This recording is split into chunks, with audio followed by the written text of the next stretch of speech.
welcome. I am so thrilled to be kicking off our We Are Digital Community Builders series again.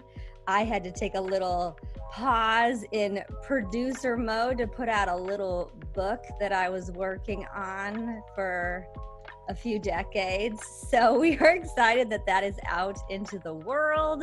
But this is not a book tour promotion today, even though this topic is very, very related to all the work that I do in digital engagement and leadership.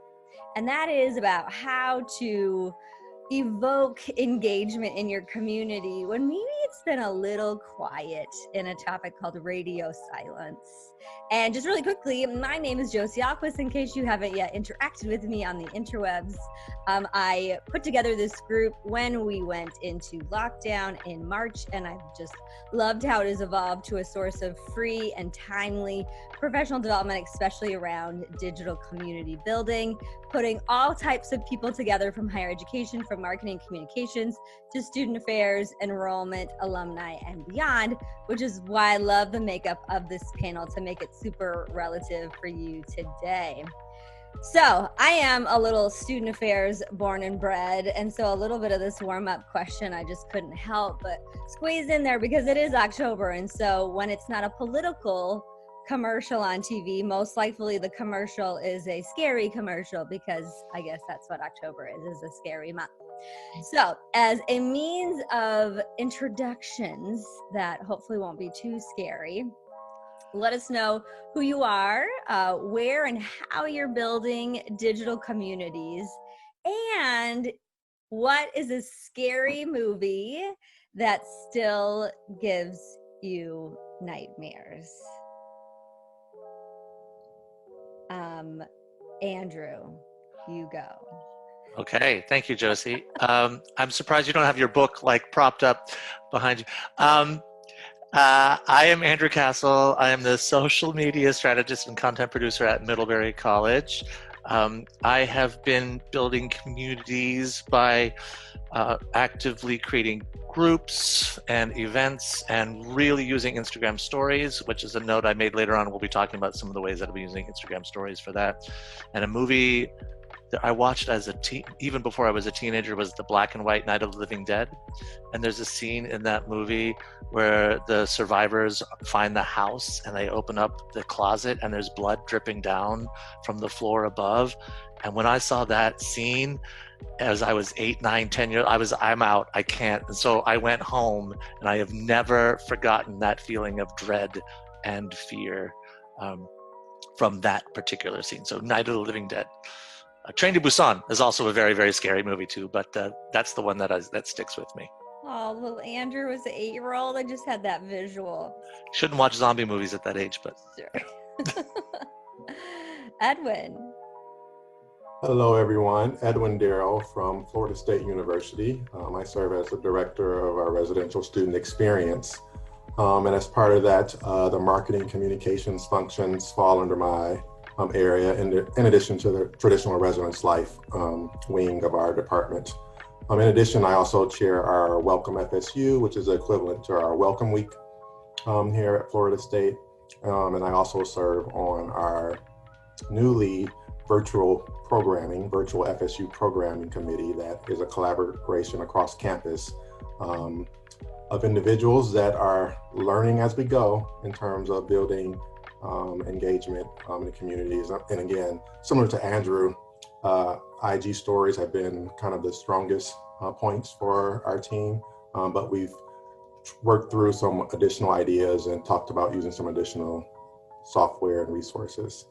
The scary movies that I was first introduced to were the Nightmare on Elm Street series, as well as the Jason series.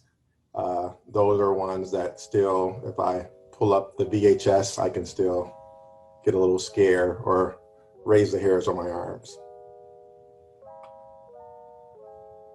Awesome. Yeah, figuring it out, learning as we go. That is definitely a descriptor for this kind of work. Shakivla. Hi, my name is Shaquilla Todd. I am a former res lifer. and currently the marketing associate at IFundWomen.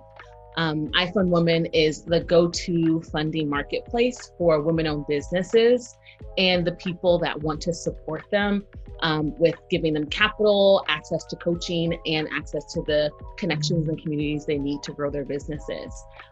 So I build and manage communities with women entrepreneurs on Slack and also on Twitter, Instagram, LinkedIn, and Facebook. I actually really love scary movies, and they typically don't give me nightmares. The one thing that does give me nightmares is accidentally posting a personal post on my business's social account. So that's what keeps me up at night. I actually did that a couple of nights ago. I'd had a pint of beer and I was so excited to share this delicious beer. I took a beautiful picture. I posted on Instagram and immediately a notification came up. Hey, Andrew, Middlebury College has posted a new picture. I was like, oh my God, delete. I lived that all night long wondering if I was going to hear about it the next morning. I did not. But yes, that is, I think you've tapped into our real nightmare there. Right. Oh goodness. Well, and Shakivla and I also used to work together, and having an outside higher ed perspective is another goal of mine for the group. And I think for all of our work, we need to be looking toward the outside for some cool practices. So it's great to have you here. And Tony. All right. Hi, everyone. I am Tony Dobies. I'm the Senior Director of Marketing at West Virginia University. Part of my role is overseeing the social media team at the university. And, so we're creating a bunch of different groups. We've got a couple of very active, especially in the last 7 months, parents' Facebook groups. We've got some admitted student groups as well.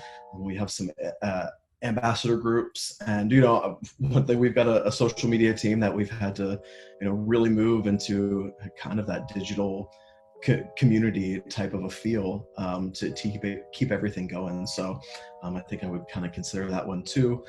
And for a Halloween or scary movie, anything within the Chucky series, I just am not a big fan of that, and the fact that could happen. A random doll just doing those things. So had nightmares about those as a kid, and I think if I watched any of those today, it'd probably be the same type of thing. Oh my goodness. Well, I can't help but share one of my own scary movies, and that is the Scream series. And one would think I would have learned my lesson with the first one, like, hey, Josie, don't watch the second one. But like peer pressure, they came out, I think, when I was in like middle school, high school. And my worst nightmare is someone in the house. I'm alone at night. So yeah. But then Andrew, you reminded me of like scary movies as a kid. And I went to E.T. was my very first movie as a kid. I think I was in kindergarten, and we got in there late. And by the time we walked into the theater is when E.T. jumped out, and I lost my mind and I ran home. Keep in mind, I live in a small town. It was just a couple blocks away, but I still can't watch E.T. without like getting a little nervous. So that's for a different therapy session, but thank you for entertaining me with your scary movies. That is not a traditional scary movie, but maybe that's a good Halloween one. We're a Disney family, so. Well, already we're getting to know how you're building digital communities and even lots of platforms that you use, and the term and practice digital community can be very loose in application from a formalized Slack channel or Facebook group, but also just the approach you use in Instagram stories or even an email series. And I know we have a variety of folks in the group that have experience like you do, but also like brand new to even the concept of approaching platforms in this way to build community. So let's talk about baby communities for a little bit. And knowing just because you create this space, whether it's a Facebook group or any kind of initiative, doesn't mean you can immediately call it a community. I put a GIF in the community the other day from the show community that just because you do a Zoom event doesn't mean then that group is a community. But what should people expect when just starting out building a digital community? and we'll just pop around. So just unmute yourself when you are ready to rock. I think mistakes, there will be mistakes. I think one of our learning moments, I know we'll talk about this later, is that we saw a lot of great resources out there like Flipgrid and Discord to utilize with our communities. And we implemented them without testing them with ourselves first. So the groups that were working to design the engagement program. So really being mindful that you want to test all these resources, no matter how great they look to you visually, but testing them with not only students, but also your peers as the ones that are most likely managing those engagement pieces. And really, I think a lot of it was bringing students into the fold to be a part of those conversations. So on our Welcome FSU committee and our virtual FSU programming, there are students represented to provide feedback and voice because, again, as millennials, we might think we know everything that students want to engage with and be a part of, but oftentimes we're missing the mark. I think that makes me think of the note that I made for myself, which is really to empower the members of the group to try to find someone that you can trust to even be a co-admin, find a specific community member that can carry some of that burden, that can answer some of the questions, you know, in their voice for people who may have comments about the community as it grows, and separating it from the organizer of the page takes it sort of out of like you're talking to the administration or to someone official at the place of higher education, and it becomes more you're talking with your fellow community members. So that would be a thing that I would say has really worked for me in the past, is when I'm going to start a Facebook group about a particular thing or a topic, it's who can I enlist that will hopefully take it over in the future, and I can just become a community moderator and let them be the leader. So it's that finding those students, find other staff members, find people that are of that field of study, and let them take the lead and be the communicator in the groups. And the other thing that I would say definitely about the baby groups is, and baby communities, post regularly. Don't just create the thing and let it go. It's like a snowball or a glacier. Every little piece helps it grow, and then it will eventually get critical mass and take over on its own. But you've got to commit to that slow going at the beginning. And real quick, the sustainable piece, Andrew, I think is kind of where you're alluding to, is that we've been operating off of, we have to get something done right now because we're in a pandemic, we need to engage students, but we need to think about making these programs and resources sustainable because, I mean, honestly, I think higher ed is going to look completely different next year if we're operating normal. We're still going to be doing some of this virtual engagement because it's been really successful in pockets. So yeah, thinking about it in terms of it being sustainable moving forward. I would add as well, as that pertains to consistency, is you should already go ahead and expect that radio silence is going to happen. You probably will be talking to yourself for a long time. And that's even more important, why consistency makes sense. The people will come. You just have to keep going at it, even if no one is talking back to you. Another tip that I always give to entrepreneurs, and what we do on our Instagram, kind of going off what was already said, is continuously trying out new things and diversifying. What I call it is diversifying your feed. Play with trends with our Instagram account. Right now, we know that like memes and text are really, really trendy right now. So we're throwing memes up, we're doing screenshots of tweets and text messages and everything like that, just really just playing around and seeing what our community engages with and what sticks. And I think just a couple of things to add. One of the things I've noticed, at least with a couple of our groups, if you get the right topic and you get the right people, some of this stuff happens a little bit faster. You start to see them kind of interact between themselves and kind of takes the pressure off of you to have to do some of that. So I think there is a good amount of front-loaded work that needs to happen with these groups before they're ready to go. whether it's developing a calendar of content to get, those consistent posts together. You've got to think about ways to engage a group of people that are connected in some way, but they've never talked before, or many of them have never talked before. So, you've got to be creative and kind of work through some of that. There are, rules and guidelines to groups and things that you've got to build before all of those, before you get them up and running. So I think sometimes when you take a look, okay, I want to build this community, it's like, okay, you start the Facebook group and then you run. No, there's a whole lot that needs to happen before you even get it ready to invite the people into it. So, Tony, I would say the thing about the rules, one of the things that I have found is those groups have been made years ago. And this year has been so many great conversations happening and so many different points of view that there's been struggles with people who haven't set up those rules at the beginning. And so that's all unclear. Like, let people know when you're making those groups, when you're going to delete a post, what is not allowed. And I think one of the things that I have encouraged with people is, your group is your place. It's not the public square. You can tell people we're going to delete things that don't match what we're going on. You don't have to have this freedom of speech and say, well, are you not letting these other people, like, this is a place there's other places that community members can go, I guess is what I'm saying, if they want that sort of open exchange of discussion. But setting up clear boundaries right from the beginning can really help. Well, that is not, I'm going to delete it, and have that delete function ready to go, I guess is what I would say.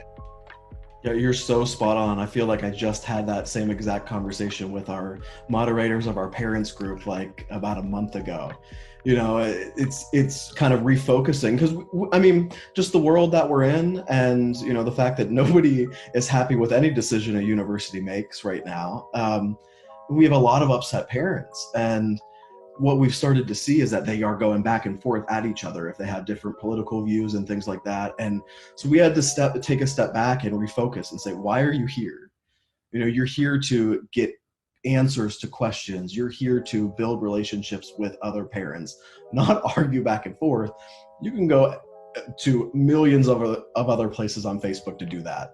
Doesn't need to happen here, right? Yeah. So, yeah. I will reaffirm that, Tony, from West Virginia to Tallahassee, Florida, the parents are really engaging in a different way in these communities. And again, it is revisiting the norms and the culture that should be established within those particular spaces. But I will reaffirm that that's happening down here in Florida as well. I was wondering how long it would take for parents to come into the conversation, not our parents, but those that we serve through our students. So lots of great takeaways that y'all have mentioned already: experimentation, consistency. What could be some really early signs, since there is a graveyard of accounts out there that have been abandoned? From having this great idea for a new Instagram account to a Facebook group or Slack channel, because this radio silence most likely happened and someone kind of gave up on it. So for those, Shakivla, you mentioned, like, you might be talking to yourself for a minute, like, come to terms with that a little bit, be consistent. But what are some maybe early signs someone could look for, just like even a glimmer of light that you might be onto something with this new community that you've built? For me, it's super easy to know that when a community member tags somebody else. When they start tagging their friends, either just as a comment and the tag is someone outside the group, then I know that it has started to steep and to get out there. That's what I look for. Yep, that was my one-line answer: when they tag friends in posts. And in addition to that, when you receive the feedback, whether constructive or positive, from students, hey, I really enjoyed this, but if you did this, this would get my suite mate, or this would get the guy from down the hall to join this particular initiative or program. So when we start hearing that feedback, direct feedback from students about whether it's your shortcomings or the amazing interaction they had, whether it's an IG story, or a Zoom event, I think that's been really impactful for us, and it reaffirms our programmers about the work that they're doing. Sorry about that. No, I was like, oh, is it mine? Cool. Everybody's checking. Is that me? Is that me? For me, and I'm not necessarily sure if this is considered rather early, but for me in our Slack community, I know that we are really engaging our community when I believe Andrew spoke to this a little bit earlier, when community members start to lead conversations and start to begin conversations themselves without having to be prompted by me or one of our coaches. On social media, I look for shares and saves. If I go into our insights and see that our posts are being saved and shared with other friends or other community members, then I know for a fact that this like hit them in their core, and we are engaging our community. Kind of along those lines too, we are always really excited to see the 40 people that log on right away. But if you're recording your event and students can get it off your website or your YouTube channels, that's another factor. I don't think we check the analytics on that as much, because a lot of students may not be available at the time that we're posting a particular program or event, but they will watch it at 2 o'clock in the morning or while they're at the gym on riding the treadmill. So not being as critical on yourselves, knowing that our students operate 24/7 and not between 9 and 5 or 9 and 6 like most of us as professionals.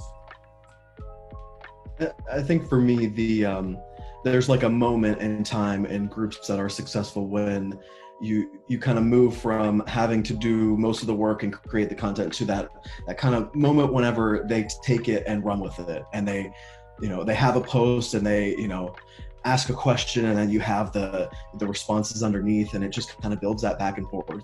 And to me, that's a sign like, okay, this is healthy, like this is working, this is where we need to go with this. The other thing for especially some of our student groups that we have, when I know it's working better is whenever they're not immediately putting their Snapchat or Instagram handles to go have another conversation away from the group that you have.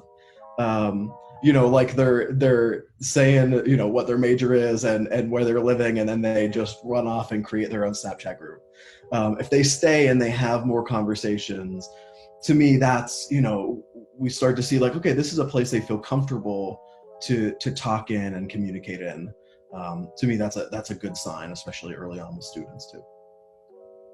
Edwin, you mentioned something that made me think of the question before about growing the baby group. And one of the things in the work that I sort of experimented with Twitch as a community is that, you can have some of those people that show up for the live stream, but the majority of people who engage with Twitch watch the videos that are recorded later. And some of that taking out clips and things like that to post back into the group to build excitement for the next stream or the next Zoom meeting is a pretty exciting thing to think about. So I think you're absolutely right. Making that asynchronous, to use that term that we use so much, that asynchronous experiment or experience for students can give a reason. I don't have to be there at that moment. I can be doing my homework. I could be visiting with friends. I could be at work and still catch up with that later and reminding them of the next thing that's coming up. So thank you for that, Edwin. That's great. I made a little note, right? Well, and it's a personal experience too, because I'm also in law school right now. And when I take a study break, I'm guilty of scrolling my Instagram feed as a mental break, but then I might see that program that happened earlier on campus, and I want to see what were the highlights, so that I can get feedback to my staff about, okay, so this is what I saw in that story or in that program. But yeah, I think we need to get away from just thinking synchronous is going to be the most successful option, especially given, and I think this was one of the earlier breakouts, Josie, about the Zoom fatigue. It's really important that we move away from just a synchronous mindset. Awesome. Yeah, love the notes about offering that engagement in a variety of different ways. That doesn't just have to happen live. That's why we're recording this panel, and it'll be continued to be offered, because who is available at noon on Monday? Like maybe 2 people in the group. I also appreciate, and I'm not surprised, no one said, oh, the amount of people that are following you or the amount of people in the group. Some of those metrics may help with activity level, but doesn't necessarily mean success in the long run. Before we move away this idea of a baby community, which I love, Andrew has just picked up and ran with, and maybe now this will be a scholarly term with digital community. This is a baby group. Is we also were talking about, okay, let's say someone adds you into a group or a Slack, or even, hey, you should check out this Instagram account. We do have this moment of like a first impression of someone goes into this space to see like, okay, what's this really about? Let me peek around a little bit. And that goes back to a question I had listed earlier about people are assessing, is this safe, maybe safe? Am I comfortable? Is there engagement actually happening? And we did note a little bit about having some potential guidelines and policies in place, but what are other ways, again, early on that you would think about, even looking back from lessons learned that you've had, or something new that you're creating now to create that kind of first impression, again, wanting to evoke those feelings of feeling safe and comfortable to then lead to engagement? My first response to that is what we've already said, like that regular posting, because especially on Facebook, it says how many posts have been made this week. And so if that number on Facebook says there's been 10 posts this week, okay, there's something going on in that group. If there's been no posts this week, why am I even going to take that click to go in there, and give Facebook that information about myself? So that regular posting can help let people know even before they enter the group that there's activity in there. And then I think the other part of that I'll follow up on is the variety of content in there. So if someone clicks on the photos, what pictures have already been shared in there? Is it a bunch of memes? Are the memes entertaining for me? Is it people who are sharing their own workstations? Is it just a bunch of angry tweets that have been screenshotted and shared in there from points of view that I don't share? Then I'm going to get right out of there. So I think there's also like, what don't I want to be involved in? And so if you can let people know right away that this is not a place for you to bring your hate, then great, you've avoided a whole bunch of trouble later on. Yeah, I think in this time of the social unrest, it's really important that we visually create a space that's welcoming for all of our communities, underrepresented, our majority communities, and even simple things. And I did this as I logged on. I added my pronouns to my name because I think that's important for a lot of our communities as well. So if we are not set, and again, this sets the tone from the start for a lot of individuals, particularly from underrepresented populations that aren't sure that they can have a safe space, even though they are digital. And so I think what we can do as the host of these various groups is really set the tone for our communities by letting them know in our marketing and in our branding that these are safe spaces for them to come. And I think we've done some of that through trial and error as well.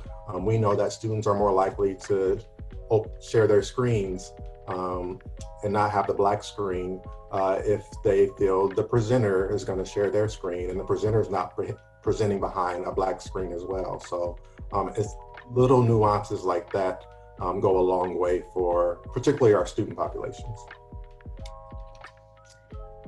I think for IFundWomen, considering that the community that we're building on Instagram, that's right now where our biggest community is, it's a community of women entrepreneurs that we want to help grow their businesses, but we also are selling them a product and a service.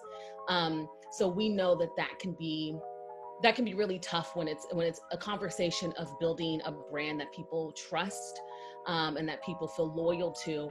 And so what I have to make sure that I'm doing on Instagram is making sure that my content is not all selling. We can't always share a coaching testimonial. We can't always share, here's the sell on our video services.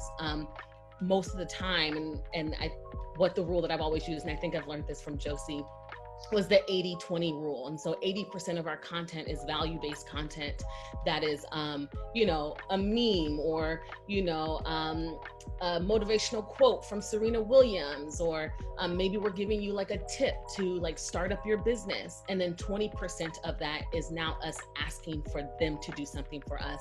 If it's signing up for our mailing list, if it's applying to our universal grant application, whatever the case may be. So that way, when people come to our Instagram, instantly it's not like, oh, this is a business and they're selling me things, but we're starting to lean more into becoming more of industry leaders versus a business selling a product. I also would add that what I tell my entrepreneurs who have smaller Instagram followings and who are beginning their Instagram pages is similar to what was already said. I think Edwin said this, wearing your identities on your sleeve. Something like I let them know, like in their bios, be very clear if they feel comfortable with it, saying that I'm a woman-owned business, I'm a black woman-owned business, this is a queer-owned business, so that when people come to their pages, instantly they see that this is someone who may reflect the values that they also live by. I think that's an important note too, that as community builders, we aren't black screens, let's say, like Edwin said, that people want to know, well, who is this person posting? And that is where some of that engagement happens too. So appreciate that. One other point too is that for a lot of our students that are completely remote, they've never been to Tallahassee or the Florida State University campus. So really, we're doing ourselves a disservice in terms of our branding and marketing if we don't create the environment that students can really essentially feel what it's like to be at Florida State University. So really keeping that in the back of our minds too, that a lot of our students of this class haven't been to the actual town or city or the campus that they are a student of. Yeah, you made a great point, and something that I was going to hit on too. A lot of our groups are like the first impression that you get of the university, not necessarily in terms of like you're seeing campus, but the people who exist at the institution. So I think it really matters that, everything kind of feels the right way, from the invite you send to people to what the group looks like before you join it, to the questions that you ask when somebody asks to join, to what you get when you get into the group. It should all feel right, or as close to the university and the brand and all of that it should. So I think that goes back to, like, there's a lot of work that needs to be done before all of this even gets started, to think about how you get the right tone and tenor for the conversations that are about to happen, to make people feel like this is a group that I want to join, but this group also represents the university well, and for them to feel like they fit in at the place as well. Tony, that makes me think about the importance of communicating why we have these groups and we do this community building to our supervisors and their supervisors all the way up the chain, so that they know that why I'm asking, could I have some branded graphic material to have as my Facebook group image? It's not, I've got to make a new sign for safety precautions on the building. Like, why it's equally important that I have that visual feel the whole way through. And that can be difficult. It can be difficult, especially when people are doing so many other things. So to capture that capacity to say, okay, here's what I want to do. Here's how I know it's going to work. Here's other examples. And it's going to be a long time till we see the fruits of our labor, but I need it to align with this strategy and the brand feel of all the other stuff at the institution. So it's a great challenge, but I think that's a huge point to make, that you don't do it alone.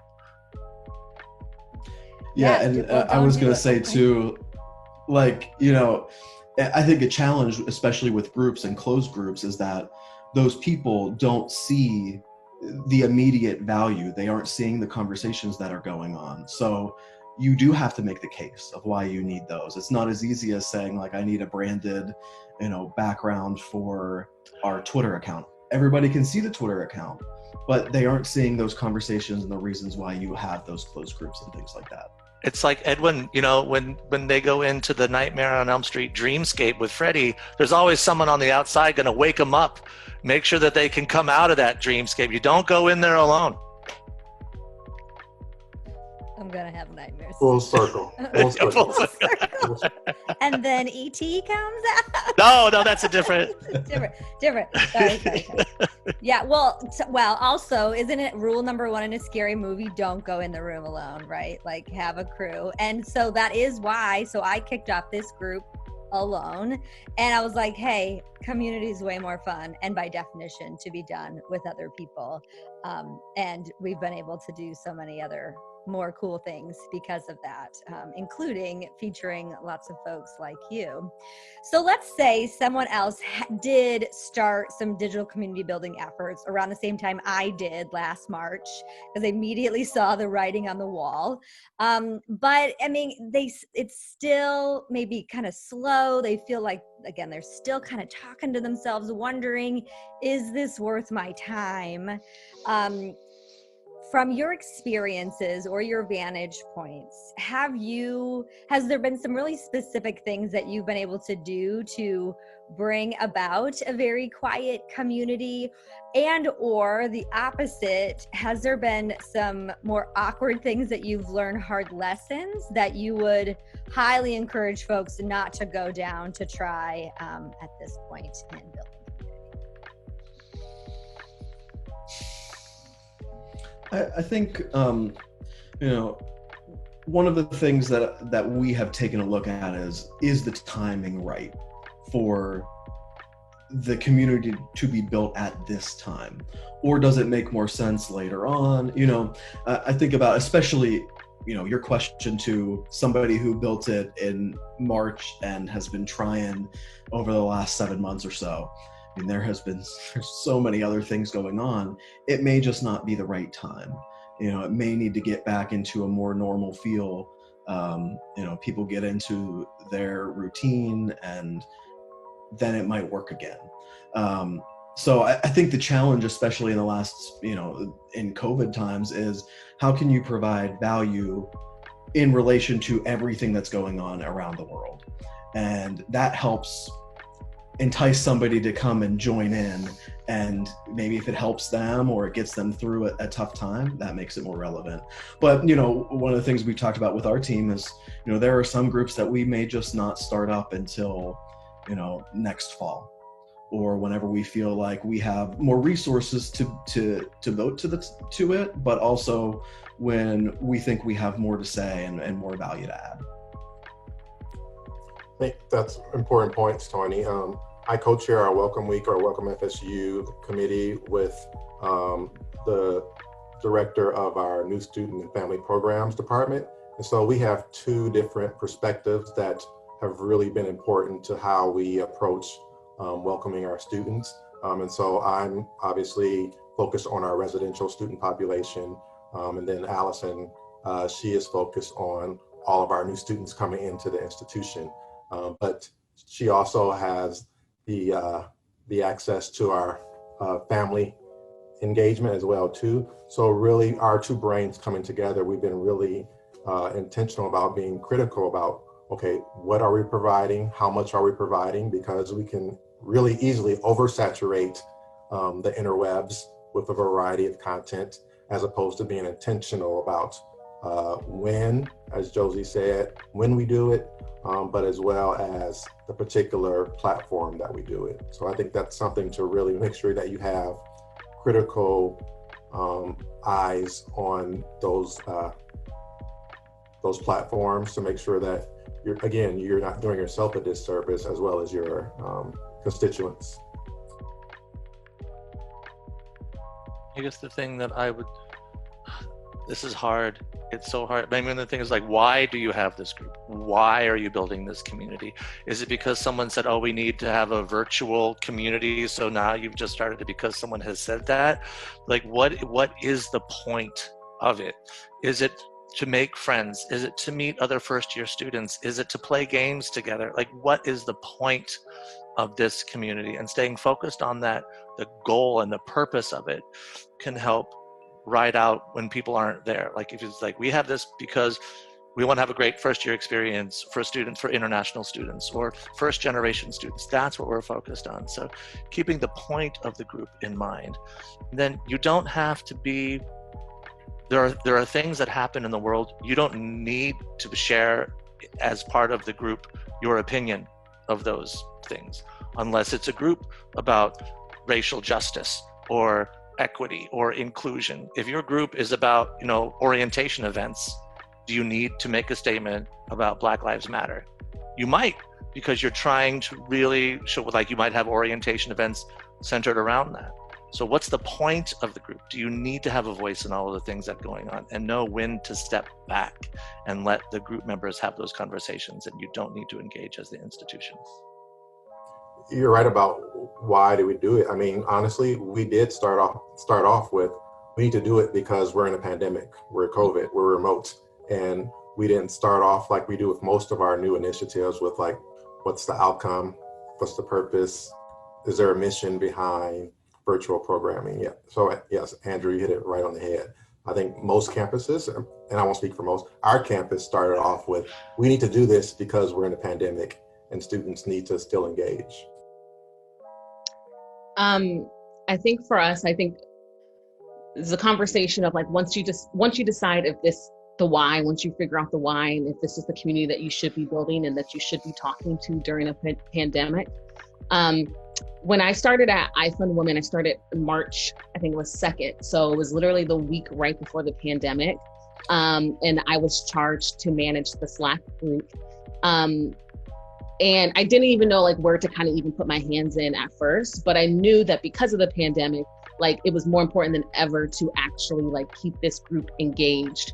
It was our only, at that point we were doing in-person workshops. And so our next product was this digital community. And it was kind of like, okay, well, you have to make this kind of soar because this is what we have for right now. When I went into the group, and this is kind of going back to the conversation of adding structure and organization and guidelines, I think what was really important with folks who are coming into this group kind of frantic, they're frantic about where their business is going to go, the success of their business during the pandemic. So they need to get to the resources they need quickly. The Slack group was not organized. Well, I would say it was organized, but it could have been organized and more to serve our community a lot more efficiently. So with Slack, you have different channels, and our community members were posting everything in every channel. And they weren't really engaging with each other. They were just, doing shameless plugs in the channel about introducing yourself. They were giving, here's a sale for my product, or in the channel about following each other on social media. They were sharing a community event that was coming up. So I really had to go in there and do like spring cleaning and completely like wipe through the channels, reorganize them, change the topic descriptions of all of them. So that way, of course it helped me in managing it, but now a woman entrepreneur who was just introduced to the group in the middle of the pandemic, if they're coming in because they need funding for their business, they know that they can go straight to the channel titled Funds and go and get exactly what they need from it. Awesome. Yeah, sometimes that engagement production requires a little bit of, like you said, it literally was spring cleaning in order for it to function properly. And this might be a future conversation about some groups that maybe have gone away from the primary purpose and whys that we intended to set. And Edwin, if it makes you feel any better, there's a lot of institutions even before the pandemic were jumping onto platforms just because, and not kind of setting out that purpose and that why, or just throwing the word virtual on it before. So I'm so glad we're having intentional conversations now about this, and that it's not too late, right? You may have just done something. You may have just jumped onto Twitch because like the students told you to, or you heard it in a webinar, or Andrew told you it was a great platform. But especially now, like if resources are getting even more tight in time, like let's make some really crystal clear decisions. A couple of things that I've learned, because I've ran a few different digital communities, and it kind of leads to the next question about like not taking it personal, is a couple things I've learned is, and I'm still learning them, is prompts are very common to try to get interaction going, whether it's an Instagram story or in a Facebook group. Try to make those super simple to both quickly read, but to respond to, like thinking someone has like 30 seconds to reply to this, like make that super simple. And then what I've learned kind of almost from my programming model in student activities is having a plan for this space, at least, like community members know what to expect. This is what's going to happen over these next 2 months, and this is when I can participate or not. Knowing that some digital spaces are actually kind of intimidating. I've gone into Slack channels where I'm like, I don't feel comfortable posting, even it's really active sometimes, or if it's too quiet. So those are a couple of my lessons. But as we kind of eke closer to the top of the hour, I would love to talk about my subheader. Y'all don't know this, but I made lots of fun subheaders before questions. And this one is called "You Don't Even Go Here." So from Mean Girls. So as a builder of an online community, we not only are trying to put ourselves out there to be a physical presence within the digital space, but it also can be hard behind the scenes to not take it personally. I know a lot of folks that run social and work in higher education. We are achievers, we're competitive, we want to do things well, but it can be hard when your audience doesn't react to these ideas that you had that you thought was going to be so cool, or content or programming. So what have been ways that you have separated yourself or even your self-worth from digital community building efforts? I think from my side of things, it's always a good reminder to like do a little reality check about what's going on. You know, people are easily distracted generally on the internet. So, you know, if Josie, your point about, you know, making it super easy to answer a prompt, you know, make it one word, get them to do it really simply and easily first to get them hooked. And but you know, people are distracted. That's the way the world is. And then, you know, again, it is the internet, and feelings are a lot easier to ignore when you're on the internet. People say things that on the internet that they would never ever say to your face. And you know, we deal with this in social media every day, especially over the last 7 months. I mean, you have to, you know, take the hits and keep going and find ways to cope and work through it, and remember that they are yelling at the institution. They are not yelling directly at you. And it's just a good reminder that you have to keep that reality to help keep it going. Hopefully those communities are healthy and that doesn't happen all the time, but sometimes, you know, it does, and you just got to keep a reminder that it's not at you. Tony, on that exact same, like, there are people who are so angry at my work, and I hear their voices on Twitter, Instagram, and Facebook, and then I'll see them on campus, and they're like, "Hi, how are you doing?" I'm like, so they have a different personality, and that's just an understanding thing of how these generations use these tools. Like, this is who I am online, but that's not who I am in real life.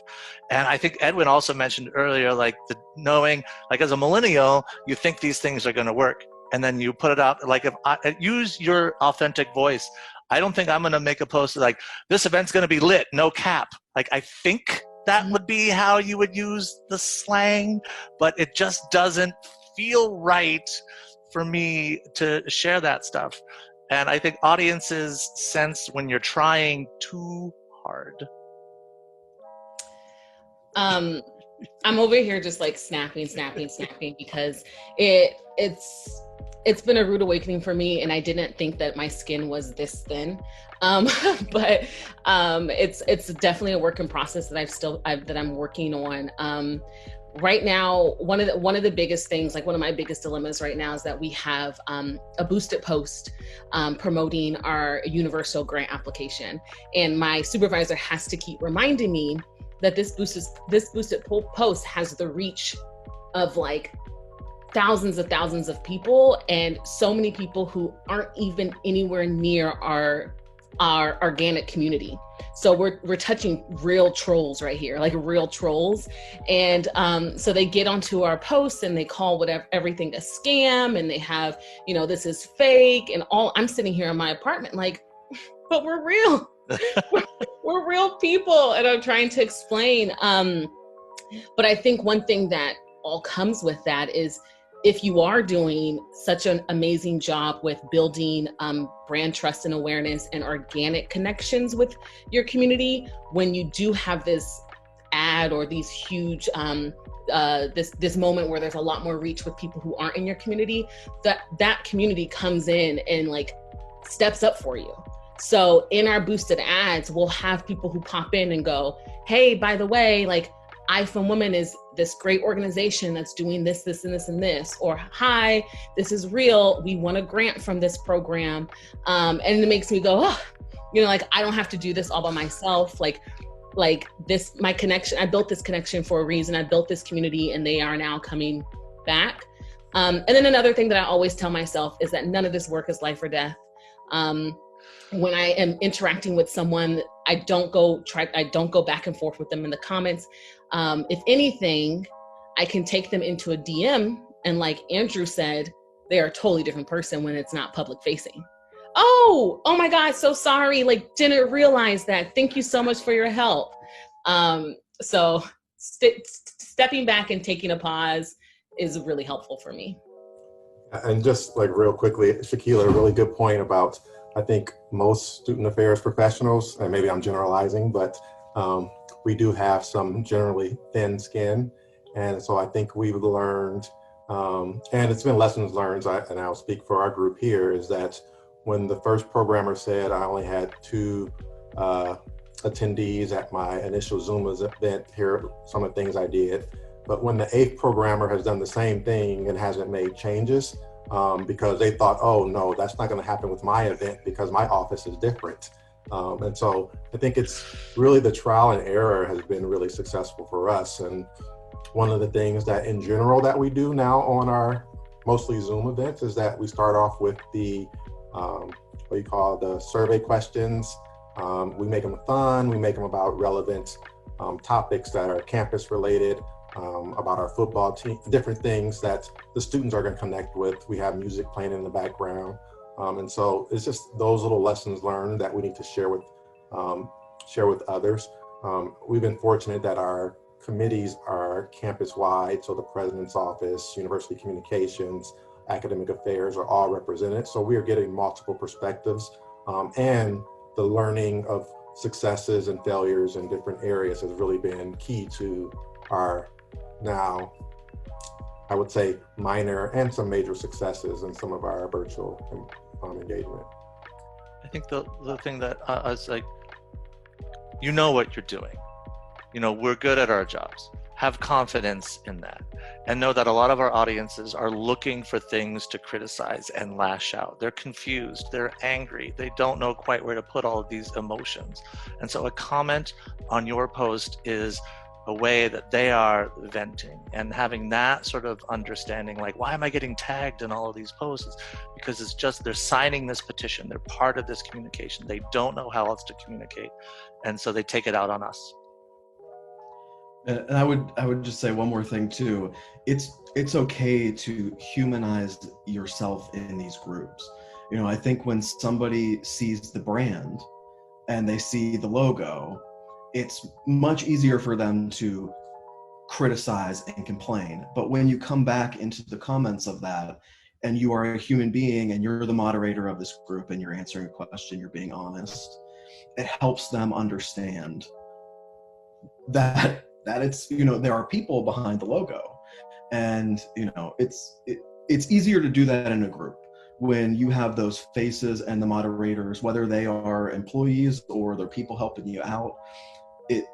You get that sense that, okay, there's emotions and feelings and decisions that are being made by these people, and they're trying their best. And in the world that we live in, that's what we're all doing, right? We're trying to make the best decisions with the information that we have. So I think humanizing it is a really, really good thing.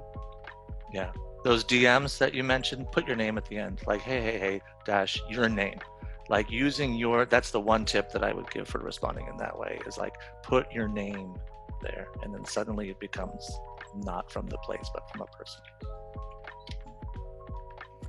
And we may need to memeify you, Andrew, that you know what you're doing. You're doing a good job. Like, even I was like, yeah, like that. But like, even for like this community specifically is for, you know, professionals working in this industry. Knowing who your community is and knowing the struggles they're having right now, or even the celebrations, that empathetic lens. And I love the word that's come up so much, is a humanizing element. Putting that at the center of your digital community, whether that is a Facebook page, a Slack channel, an email newsletter. I mean, that I'm all about that. And then I hope for folks, whether you're starting out a baby community or you're resituating and you're refiguring out, like, okay, what we created back in the spring or we did a few months ago that we don't feel like is going well, have we actually sat down to define our why? What is really the clear purpose here? What are we here to do? And I do think, even for when times I've done that, it has the content and the experiences in that group then comes a little bit easier, I have found. And then do it in community with other people. So I want to thank each of you for your time. I admire y'all as human beings and digital community builders. So it's so cool to get you all together in one space. I hope y'all can join us later this week for our meetup and just do all kinds of interactions in the comments, as we've called for in our conversation here, so we can keep learning and growing together and figuring this thing out. Like I said, through trial and error, we are not going for perfect here. So yeah, I'll see you next time.